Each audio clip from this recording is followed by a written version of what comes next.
Je m'appelle Patrick Rimou, je suis sculpteur lumière et je travaille sur la cathédrale Notre-Dame de Paris pour réaliser sa mise en espace lumière.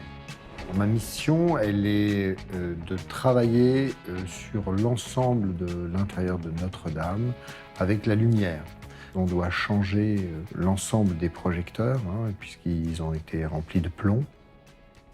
Là, le parcours catéchuménal où les personnes vont pouvoir découvrir toutes les chapelles, toutes les œuvres d'art. Et donc là, on aura une lumière un peu plus forte.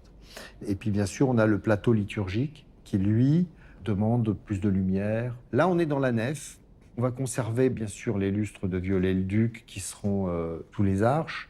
Sur les bancs, on aura un système de lumière qui va nous permettre justement d'accentuer. Ce qui est important, c'est l'assemblée. C'est un kaléidoscope de lumière. Moi, je travaille plus comme, on pourrait dire, un impressionniste, etc. C'est des petites touches de lumière.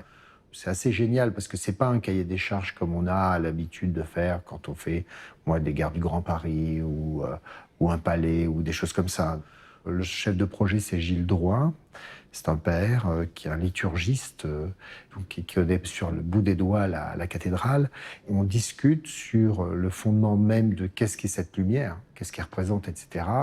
Et après, j'essaye de la retranscrire avec des projecteurs et des éléments, mais liés à la liturgie. On a des nouvelles technologies qui nous permettent de réduire les sources de lumière et surtout de régler les intensités et les colorations. C'est-à-dire qu'on va contrôler la totalité des sources qu'on va mettre. Quand on pense à Pâques, à la Vigile pascale, on va à un moment où on aura une lumière très lunaire, bleue, blanche quand c'est la mort du Christ.